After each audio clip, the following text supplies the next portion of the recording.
Metro DC budget cuts. Eliminates waste, fraud, and poor planning. Metro DC's budget cuts. Eliminates waste, fraud, and poor planning. Thank you for tuning in to Laurel with the Black Political Buzz Network. I'm standing here once again in front of another DC Metro station. I want you to see that. As you can see, I'm standing here in front of another Washington, D.C. Metro station. The M stands for Metro. And I just read recently in the Washington Post, newspaper, that President Trump's administration is slashing half of the Metro system's budget, federal budget.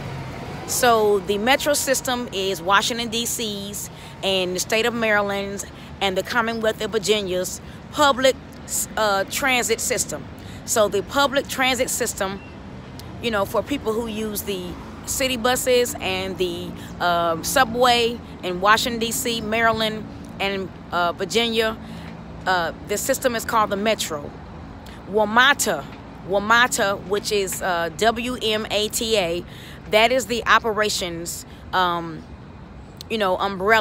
That's the operating umbrella, which controls Metro.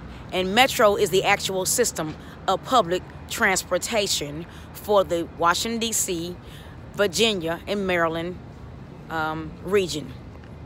So President Trump is slashing half of the federal budget for the Metro system. Guess what? Great news. You're saying, why are you saying that's great news? Let me tell you why. Let me explain to you why. For decades, not years, but for decades, the Metro system in Washington, D.C.,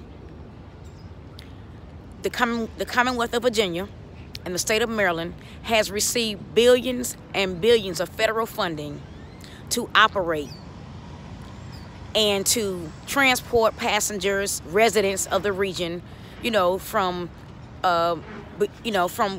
within the DMV region, the District of Columbia, Maryland, Virginia region. And yet, with all that federal funding that they have, that the officials, the elected officials, these are elected officials, like the mayor of Washington, D.C., the governor of Maryland, the governor of the Commonwealth of Virginia, these are elected officials. The city council members, the county commissioners, the district reps, these are elected officials, elected by the people, the voters. They taking this. They've been receiving this federal funding for decades, billions and billions of dollars worth. And where has it gone? If you go down into one of the subways, you'll see how raggedy the stations are. The stations, the Metro stations in Washington, D.C., Maryland, and Virginia, they're not nice. They're raggedy, wet. Most of them are wet, raggedy, cold. Even a lot of the trains are cold in the winter. I've gotten on trains in the DMV on the Metro system that were actually cold. Now, in a previous video that I recorded on the Metro Mess public transit system, I told you all that in comparison to New York City's MTA, that's New York City's public transit system, the MTA stands head over heels over the Metro system within the DMV. New York City trains, at least in the wintertime, they're warm. At least in the wintertime, they're warm. You get on many of the cars, rail cars in the DMV, the Metro cars, a lot of them are cool. They'll be blowing out cool air. I'm like, it's cold outside. Where's the heat? The stations are dirty, wet. Escalators, most of them don't even work. Most of the escalators don't even work. If you're going to have escalators in your system, then they should be operating. If you're going to have escalators within your public transit system, shouldn't they be operating? Most of them don't even work. Elevators don't work. Trains don't come on time.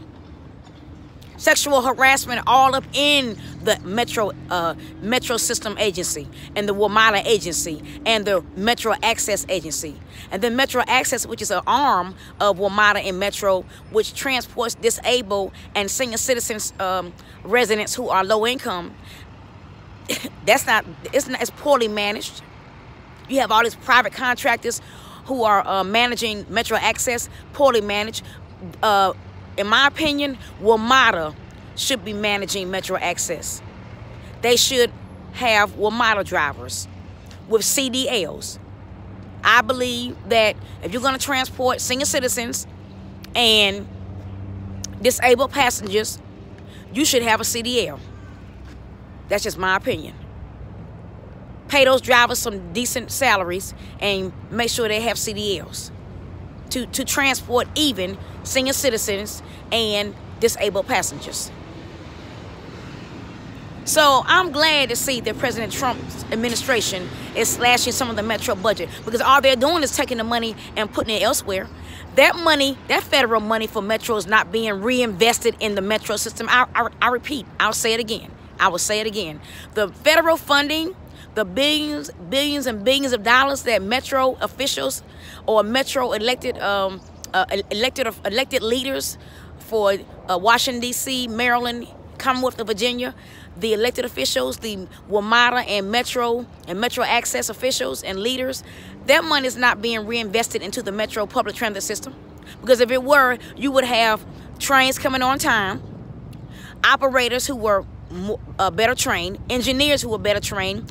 You would have Metro stations that were clean and up to date and functional. You would have escalators that work. You would not have all this sexual harassment within the WMATA and Metro Access system.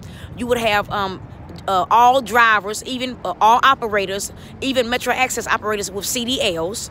You would have better trained dispatchers, better trained professional dispatchers who knew what they were doing and not there to play games and mess around with people's husbands. I'll say it again. You would have better trained dispatchers who were professional, who knew what they were doing and were not there to play around with somebody's husband or somebody's wife. You would have fares that were reasonable, not DC charging $5, Maryland charging $6, Virginia charging $7. You would have reasonable fares like they do in New York City, all over the region. Not each region charging what it wants to charge, or each county charging what it wants to charge. That's ludicrous. So I'm glad that President Trump is forcing the Metro system to reform itself. President Trump's administration slashing the Metro DC budget is forcing the Metro system officials to reform the system properly. Not just say it's going to reform the system, but actually reform the system. So the money, the federal taxpayer money, will be reinvested in the system wisely versus being wasted. Because right now, there's a lot of waste, fraud, and abuse and poor planning for the Metro system within the Washington, D.C., Maryland, and Virginia region. And it shouldn't be like that. So maybe this will force the Metro officials to create a 21st century system, because right now the Metro system in the DMV, it is not up to date. It is not 21st century. So these budget cuts will force the Metro system in the DMV to be reformed. Thank you for tuning in to Laurel with the Black Political Buzz Network. The Metro DC budget cuts. It's a great thing. It's pushing for reform. Thank you and goodbye.